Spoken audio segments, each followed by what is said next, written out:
Téhéran a riposté ce matin et a riposté très fort alors que l'entité sioniste depuis quelque temps essaye de faire le blocus sur les médias pour ne pas justement répondre les dégâts qui ont été occasionnés par les attaques et les ripostes de l'Iran.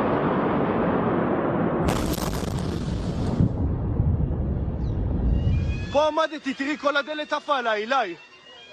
פה כל היום אנחנו יושבים, פה.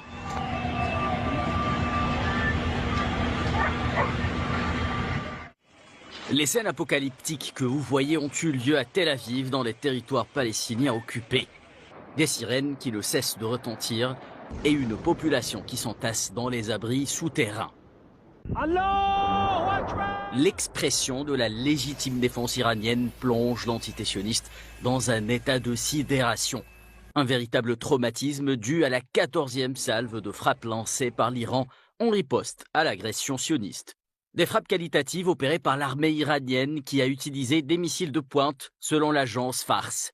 La balistique iranienne continue de déjouer le dispositif de défense aérienne sioniste. La police sioniste a fait état de plusieurs impacts après des tirs de missiles iraniens ayant provoqué de violentes explosions à Tel Aviv et Al-Quds occupé. Il s'agit pour le moment de la riposte iranienne la plus dure subie par l'entité sioniste depuis le début de son agression. Une opération qui s'est poursuivie tout au long de la journée, s'étendant à d'autres zones des territoires palestiniens occupés à l'image de Haïfa.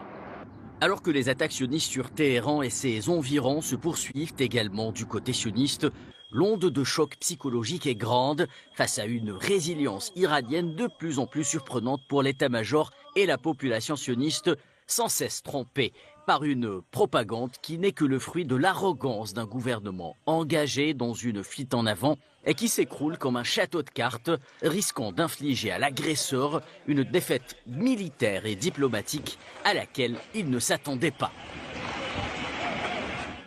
Bien sûr, Téhéran aujourd'hui parle de frappe chirurgicale et surtout de légitime défense maîtrisée. Cette salve d'il y a une heure, en plus de celle de ce matin qui a été très dure et qui a touché des sites névralgiques stratégiques, notamment dans 3 régions particulièrement, dans le Grand Tel Aviv, oui, dans la région de Haïfa qui est le cœur économique et qui est vraiment, si vous voulez, le centre névralgique de l'économie sioniste, et aussi Beer-Seba ou Beersheba dans le sud, dans le Negev occupé, qui est, elle, la région qui abrite notamment Daimouna, la centrale nucléaire, mais aussi d'autres grands centres, oui, militaires, à la fois de l'industrie militaire mais aussi du renseignement. D'ailleurs, la cible qui a été frappée est une cible liée au renseignement sioniste qui a occasionné ensuite, parlons de choc, si vous voulez, des dégâts dans un hôpital militaire qui abritait